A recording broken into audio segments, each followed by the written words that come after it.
रस रूपी अपना आलिंगन प्रदान करें, अपनी कृपा प्रदान करें, अपनी सेवा प्रदान करें। ऐसी निधि है। इनकी दिव्य महिमा का तुमसे क्या वर्णन करें।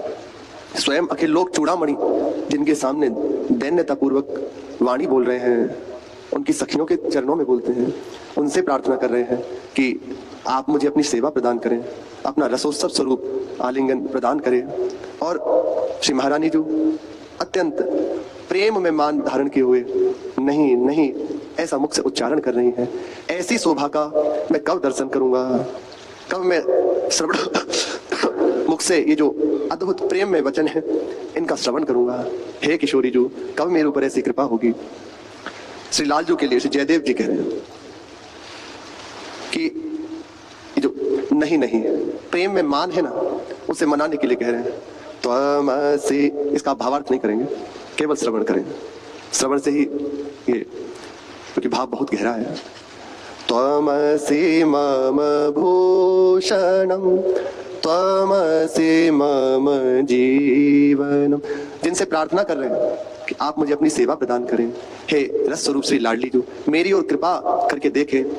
त्वमसि मम भूषणम त्वमसि मम जीवनम त्वमसि मम भव जलधिरत्नम।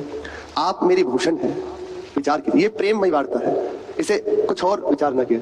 बस चित्त जहां जुड़ा अपनापन है तो आपका हृदय आह्लादित हो जाएगा, आनंद से डूब उठेगा। और यदि प्रीति है तो नेत्रों में अश्रु भी आ जाएंगे। रसिक जनों का जीवन है ये।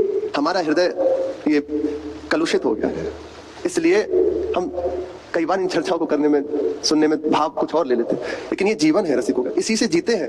सोचो महारानी जो विराजमान है और अखिल लोगों के साहब, बड़े बड़े भगवत कोटि के महापुरुष जिनके चरण रखने की चौकी को अपने मस्तक से रगड़ते हैं, वे प्रभु जिनके चरणों में प्रार्थना कर रहे हैं, आप मेरी और कृपा पूर्वक देखिए, मुझे अपनी सेवा प्रदान कीजिए। ये तो प्रेम की अधीनता है। अरे जहां प्रेम आ गया, प्रभु को देखा गया, किसी के चरण चाप रहे हैं, किसी के लिए चक्की चला रहे हैं, किसी का रथ हाँक रहे हैं, नाई बने हुए हैं, फिर साक्षात प्रेम का स्वरूप श्री किशोरी जी उनके लिए कर रहे हैं। तो अपने घर के ही हैं, अपने कोई प्रवचन करता या कोई वक्ता थोड़ी है, तो अपने सब घर के बैठे हैं, यही अपना जीवन है, इसी को करके आनंद मुक्त करते हैं। श्री लालजू कह रहे हैं आप ही मेरा जीवन है, आप ही मेरा भूषण है। और हे किशोरी जो इस भव जल में मानो कि डूबते हुए को मैं इसमें डूब रहा था, आप जैसा अमूल्य रत्न मुझे प्राप्त हो गया।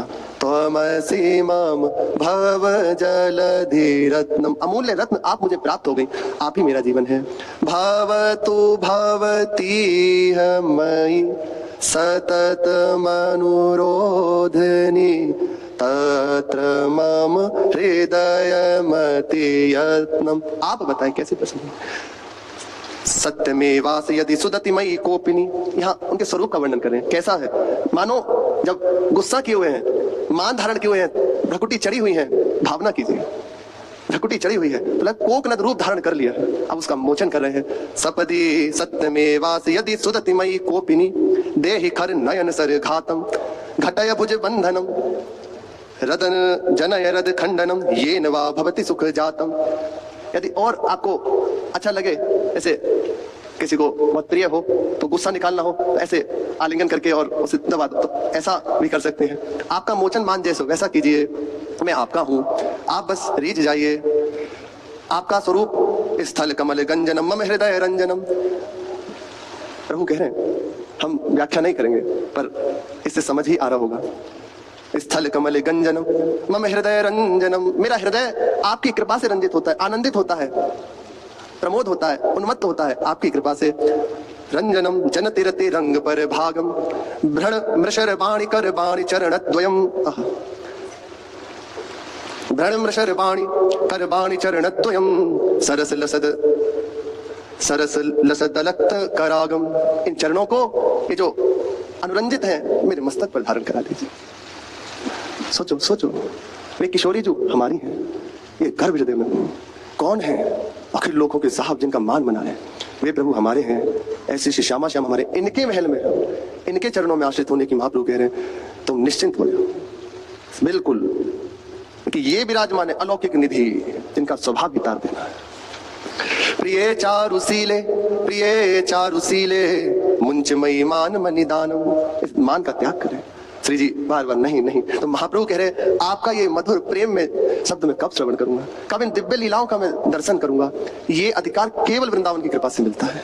महापुरुषों का, रसिकों का सानिध्य है, उनकी बताई हुई उपासना, ये अधिकार प्राप्त हो जाता है। अन्यथा इसका कोई उपाय नहीं, कोई उपाय नहीं। वास्तविक कहते हैं जैसे चित्त ना जुड़ा हो, अपनापन श्री जी से ना हो, तो ये ऐसा लगेगा क्या बोले, समझ ही नहीं आएगा। वास्तविक है। और अपनापन श्री जी से हो गया है तो ये जीवन हो जाएगा, इसके सिवा कुछ और रुचेगा ही नहीं। इन्हीं का गायन श्रवण बहुत कृपा से, बहुत कृपा से है। प्रसंग चल रहा है इसलिए थोड़ी सी बस झलक। श्री मीरा जी दिव्य द्वारिका में विराजमान है। देखो भजन का प्रभाव, सशरीर इसी शरीर से उस दिव्य धाम में विराजमान है। समस्त दिव्य लीलाओं को देख रहे हैं। ये है प्रताप भजन का, समर्पण का सब, अपना अस्तित्व नहीं रखा। तो प्रभु ने इसी शरीर को चिदानंद और इसी शरीर से श्री दिव्य श्री विग्रह में विलीन हो गए। महाप्रभु चैतन्य देव इसी शरीर से श्री जगन्नाथ जी में विलीन हो गए। अनेकों रसिकाचार्य जन इसी शरीर से लीलाओं का दर्शन करते हुए दिव्य लीला में प्रवेश कर गए। सुंदर स्नान कराया, वस्त्राभूषण धारण कराए, बहुत सुंदर शोभा हो रही है। श्री द्वारिकाधीश जी की समस्त जो रानियां हैं उनसे इतना भी न्यून नहीं हो रहा श्रृंगार, उनका स्वरूप बिल्कुल समान। सखियां संग में लिए हुए उस जहां रुक्मिणी जी आदि सब विराजमान है वहां लेकर पधारे और जाम्बती जी के पास विराजमान कर दिया। थोड़ी देर में नृत्य गायन करने वाले वहां उस कक्ष में प्रवेश किए। सब अलौकिक है, बाकी शोभा का वर्णन क्या करें। उसने प्रवेश किया, प्रवेश करके सब महारानियां खड़ी हो गई और सब सखियां अपने अपने स्थान पर बैठकर संगीत वाद्य बजाने लगी। गायन प्रारंभ होने लगा तो थोड़े थोड़े एक समूह बना लिया, उसमें सब नृत्य करने लगे। समस्त रानियां और साथ में मीरा जी को भी ले लिया। सत्यभामा जी ने श्री मीरा जी को अपने साथ ले लिया। कितने समय तक ये नृत्य गान चलता रहा इसकी कोई गणना नहीं। और अभी तट पर बैठी हुई है, देख रही है भाव में बस लीला, और यहाँ उसकी गणना ही नहीं कितना समय बीत गया। थोड़ी देर बाद दासियां सुंदर पे लेकर प्रस्तुत हुई, सबने पेपान किया और फिर भोजन की तैयारी हुई। मीरा जी के अंदर चल रहा है कि अब तक प्रभु को नहीं देखा कहीं भी, एक बार तो दर्शन हो जाता। बहुत देर तक संभालती रही, सब प्रसाद के लिए बैठ गए, आरोगना शुरू किया। मीरा जी पे अब रहा नहीं गया, उन्होंने जाम्बती जी से पूछ लिया प्रभु से पहले ही हम भोजन आरोग लें। जाम्बती जी ने कहा कि आज उनका भोजन माता रोहिणी जी के महल में है।